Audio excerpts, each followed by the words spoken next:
नमस्कार दोस्तों। तो आज की वीडियो में हम देखेंगे सभी महत्वपूर्ण अलंकार। अगर आप कोई कॉम्पिटिटिव एग्ज़ाम देने जा रहे हैं या बोर्ड एग्ज़ाम देने जा रहे हैं, अपने हिसाब से देख सकते हैं। बोर्ड एग्ज़ाम वालों को मैं बता रहा हूँ, वो अपने हिसाब से देख सकते हैं कि उनके एग्ज़ाम में कौन कौन से पूछे जाएंगे। मैं बता दूँ, बोर्ड एग्ज़ाम वालों को सिर्फ ये 5 याद करने हैं। ये जो 5 ऊपर लिख रखा हूँ, बस इनके बारे में बारीकी से पढ़ लेना है। और जो कॉम्पिटिटिव एग्ज़ाम वाले हैं, उनको ये सभी पढ़ के जाने हैं और ये सभी महत्वपूर्ण हैं। सभी परीक्षाओं में पूछे जाने वाले अलंकार लेकर आया हूँ। इनको अगर आप तैयार कर लेते हैं, अलंकार से मैं 100% कह रहा हूँ, कोई भी अगर आया क्वेश्चन तो आप इन्हीं के माध्यम से सॉल्व कर लेंगे। तो चलिए बारीकी से सभी को शुरू करते हैं टॉपिक वाइज। और लास्ट में मैं ये भी बताऊँगा कि आप इसकी फ्री में PDF कहाँ से डाउनलोड कर सकते हैं। सबसे पहला अलंकार है अनुप्रास अलंकार। अनुप्रास अलंकार की अगर परिभाषा पूछता है तो कैसे आप लिखेंगे, बोर्ड एग्जाम वाले ध्यान से समझेंगे। जब किसी वाक्य में एक ही वर्ड या ध्वनि की बार बार आवृत्ति होती है तो अनुप्रास अलंकार होता है। जब एक वाक्य या किसी वाक्य में एक वर्ड यानी एक अक्षर की बार बार आवृत्ति या एक जैसी ध्वनि बार बार आ रही है तो वहाँ पर क्या होगा, अनुप्रास अलंकार होगा। उदाहरण में यहाँ पर लिखा है, चंचल चितवत चमक रही है। चंचल चितवत चमक रही है, यानी इसमें शुरुआत में क्या आया है, चा आया है, फिर इसमें भी चा, इसमें भी चा, तो इसमें एक अक्षर बार बार आया है, इसलिए यहाँ पर क्या है, यहाँ पर अनुप्रास अलंकार है। और अगला है कुंदन जैसा चमकता चेहरा। इसमें भी चा चा, यानी ये एक ही उदाहरण है, इसमें भी देखो चा चा बार बार आया है, इसलिए इसमें क्या है, अनुप्रास अलंकार है। अगला अलंकार है यमक अलंकार। इसकी परिभाषा आप कैसे लिखेंगे, जब एक ही शब्द का एक वाक्य में 2 बार प्रयोग हो और उसके अर्थ अलग अलग हों। यानी एक वाक्य में एक ही शब्द को 2 बार यूज किया गया है और उसके अर्थ क्या हैं, अलग अलग हैं, तो वहाँ पर कौन सा अलंकार होगा, यमक अलंकार होगा। उदाहरण में लिखा हुआ है, कनक कनकते 100 गुनी मादकता अधिकाय। इसमें ये जो शब्द है कनक कनक, ये 2 बार यूज किया गया है और एक ही वाक्य में, और इसके अर्थ क्या हैं, अलग अलग हैं। अर्थ समझते हैं। इसमें पहले जो कनक यूज हुआ है उसका अर्थ है सोना, यानी धातु। सोना क्या है, एक धातु है, यानी पहले कनक का अर्थ क्या हो गया, सोना, और दूसरा जो कनक है उसका अर्थ है धतूरा, यानी नशा देने वाला पौधा। बारीकी से मैं उम्मीद करता हूँ आपको समझ में आ रहा होगा। अब अगले अलंकार की बात करते हैं। अगला अलंकार है श्लेष अलंकार। इसकी परिभाषा में आप लिखेंगे, जब एक ही शब्द का एक ही जगह पर 2 अलग अलग मतलब निकले तो क्या होगा, श्लेष अलंकार वहाँ पर होगा। जब एक ही शब्द का एक ही जगह पर 2 अलग अलग अर्थ यानी मतलब निकले तो वहाँ पर कौन सा अलंकार होगा, श्लेष अलंकार होगा। उदाहरण लिखा है, वह कमल जैसे व्यक्ति के दिल में कमल सा बसा है। वह कमल जैसे, देखो यहाँ पर कमल है और फिर कमल है, लेकिन इसका क्या है, अर्थ अलग अलग है। इसमें अर्थ क्या है, इसमें पहले कमल जो है उसका अर्थ है फूल और दूसरे का अर्थ क्या है, गहरा प्रेम। दूसरे का अर्थ क्या है, गहरा प्रेम। बारीकी से आपको ऐसे ही एग्जाम में लिखना है। स्पष्टीकरण यहाँ पर ये जो आप देख रहे हैं ये स्पष्टीकरण है। हर किसी में स्पष्टीकरण लिखने की कोई ज़रूरत नहीं है, क्योंकि कोई किसी उदाहरण में इतना संक्षिप्त होता है कि एग्जामिनर देख के ही उसको पता चल जाता है। लेकिन अगर पूछ रहा है स्पष्टीकरण भी दीजिए तो आप लिख सकते हैं कि ये पहले कमल का अर्थ ये है, दूसरे कमल का अर्थ ये है। अगला है रूपक अलंकार। रूपक अलंकार, जब एक वस्तु को दूसरी वस्तु के रूप में दिखाया जाए तो वहाँ कौन सा अलंकार होगा, रूपक अलंकार होगा। यानी किसी वस्तु को हम दूसरी वस्तु के जैसा हम बता रहे हैं। जैसे उदाहरण में लिखा हुआ है, तेरा चेहरा चांद है, यानी उसके चेहरे को हम किसकी बात कर रहे हैं, चांद की तरह दिखा रहे हैं।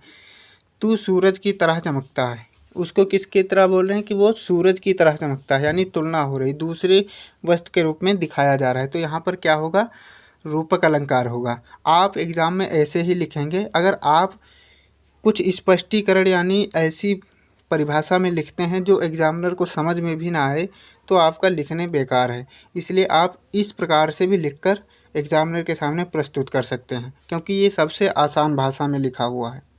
अगला है उपमा अलंकार। जब किसी चीज़ की तुलना दूसरी चीज़ से की जाए, जैसे यहाँ पर और जैसे या सा का उपयोग हो। जब किसी चीज़ की तुलना दूसरी चीज़ से की जाए और जैसे या सा का उपयोग हो तो उपमा अलंकार होता है। आप इस प्रकार से इसकी परिभाषा उपमा अलंकार की करेंगे। अब इसमें हम ये लिखें उपमेय की तुलना उपमान से होती, ये समझ में भी नहीं आएगा।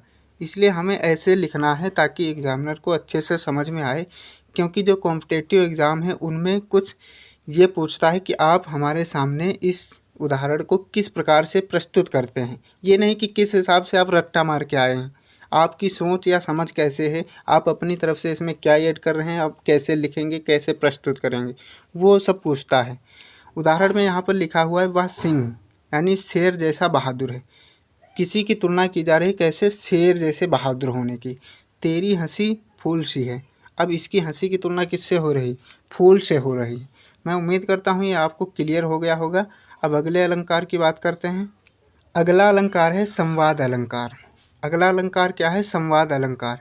जब किसी वस्तु की विशेषता को बार बार अलग अलग शब्दों में बताया जाए तो संवाद अलंकार होता है। ये ध्यान रखना है, जब किसी वस्तु की विशेषता को बार बार अलग शब्दों में बताया जाए तो वहाँ क्या होगा, संवाद अलंकार होगा। उदाहरण में लिखा है वह शांत है। पहले क्या बताया गया, किसी व्यक्ति की हम बात कर रहे हैं, पहले वो शांत था, फिर स्थिर हो गया है, फिर गंभीर है। वह शांत है, स्थिर है, गंभीर है, यानी उसकी विशेषताएं हम अलग अलग शब्दों में उसकी विशेषताएं बता रहे हैं, एक ही वस्तु की या एक ही व्यक्ति की। आकाश गहरा है, विशाल है, अनंत है। आकाश की बात कर रहे हैं, ये एक वस्तु मान लेते हैं, माना हमने कोई वस्तु है, उसकी हम अलग अलग तरीके से अलग अलग शब्दों में उसकी विशेषता बता रहे हैं, तो वहाँ कौन सा, संवाद अलंकार हो जाएगा। पानी ठंडा है और उसको क्या है, शीतल है, सर्द है। अलग अलग विशेषता हम उसकी अलग प्रकार से अलग शब्दों में बता रहे हैं। ध्यान रहे जो बोर्ड एग्ज़ाम वाले हैं उनको जो मैं 5 बताया हूँ, यानी ये जो संवाद है ये याद पढ़ना नहीं है। अगर कॉम्पिटिटिव एग्ज़ाम की तैयारी कर रहे हैं तो आप पढ़ सकते हैं, उसमें कोई दिक्कत नहीं है, या फिर भी पढ़ सकते हैं। समझ के लिए पढ़ना ज़रूरी है, क्योंकि हमें हर चीज़ के बारे में समझना चाहिए। अगला अलंकार है पुनरुक्ति अलंकार। जब एक ही शब्द को वाक्य में 2 बार प्रयोग किया जाए। ध्यान रहे, जब एक ही शब्द को वाक्य में 2 बार प्रयोग किया जाए और उसका मतलब एक ही हो, उसका मतलब क्या हो, एक ही मतलब हो, तो यहाँ पर क्या होगा, पुनरुक्ति। यानी पुनरुक्ति का मतलब ऐसे भी हम समझ सकते हैं, पुनः कोई वर्ड यूज किया गया है लेकिन अर्थ क्या है, एक ही है उसका, तो वहाँ पर कौन सा अलंकार होगा, पुनरुक्ति अलंकार होगा। हर तरफ फूलों फूलों की महक है। अब यहाँ पर फूलों फूलों, अब फूलों से ऐसा नहीं कि एक फूल का मतलब अलग है, दूसरे फूल का मतलब अलग है। दोनों फूलों का मतलब क्या है, सिंपल फूल, फूल ही मतलब है। बच्चों में खुशी है। अब यहाँ पर जो बच्चे हैं वहाँ का बच्चों लिखा है, इसका अलग अर्थ नहीं है, दोनों का एक ही अर्थ है, यानी बच्चे। बच्चों में खुशी है, यानी बच्चों में खुशी है। तो इस प्रकार से आप इसकी परिभाषा और उदाहरण लिख सकते हैं। अगले अलंकार की बात करते हैं। अगला अलंकार है अतिशयोक्ति अलंकार। जब किसी बात को बढ़ा चढ़ाकर बताया जाए जो वास्तविकता से परे हो, यानी वास्तविक में कुछ नहीं है और बढ़ा चढ़ाकर हम बता रहे हैं, तो क्या होगा, अतिशयोक्ति अलंकार होगा। उदाहरण में उसने जैसे मान ले, उसने तो आसमान सिर पर बिठा लिया या उठा लिया, उसने तो आसमान सिर पर उठा लिया। अब ये कहने की बात है, सिर पर तो उठा ही नहीं सकता, तो ये बढ़ा चढ़ाकर हम बोल रहे हैं, तो यहाँ पर कौन सा अलंकार हो जाएगा, अतिशयोक्ति अलंकार। और अगला है उसकी आंखें समुंदर से भी गहरी हैं। अब यहाँ पर कौन सा अलंकार है, यहाँ पर अतिशयोक्ति, यानी बढ़ा चढ़ाकर बोल रहे हैं, समंदर से गहरी आंखें बताई जा रही हैं जो वास्तविक में नहीं है। यही क्या है, अतिशयोक्ति अलंकार है इसमें।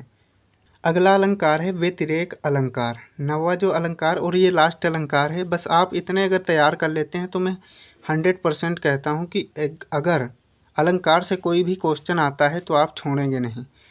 जब एक वस्तु को दूसरी वस्तु से अलग बताकर उसकी विशेषता बढ़ाई जाए तो व्यतिरेक अलंकार हो जाएगा।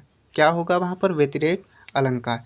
जब एक वस्तु को दूसरी वस्तु से अलग बताकर उसकी विशेषता बढ़ाई जाए, यानी विशेषता को बढ़ा चढ़ाकर बताया जाए, तो क्या हो जाएगा, व्यतिरेक अलंकार होगा वहाँ पर। उदाहरण में लिखा हुआ है तू सबसे अलग है। यहाँ पर देखो किसी व्यक्ति की बात हो रही है और वह उस व्यक्ति को सबसे अलग करके उसकी एक विशेषता बताई जा रही है, तो यहाँ पर कौन सा अलंकार हो गया, व्यतिरेक अलंकार। यहाँ पर दूसरा लिखा हुआ चांद की चमक तेरी सुंदरता के आगे फीकी है।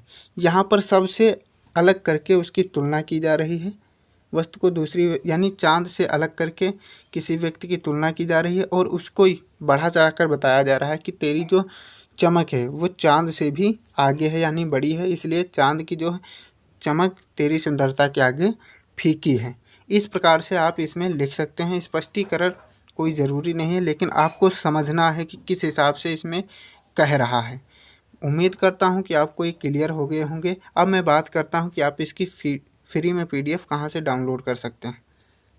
PDF के लिए आपको जाना है टेलीग्राम में। अगर आपने टेलीग्राम डाउनलोड नहीं किया है तो प्ले स्टोर से डाउनलोड करके उसको लॉगिन कर लेंगे। लॉगिन करने के बाद आप उसमें सर्च करेंगे BRGK बाई विपिन। वहाँ से इस लोगों का एक चैनल दिखेगा जिसमें आप ज्वाइन होकर इसकी फ्री में PDF डाउनलोड कर सकते हैं। बस मिलते हैं कोई नई वीडियो में, तब तक के लिए लाइक शेयर और सब्सक्राइब कर देना। जय हिंद।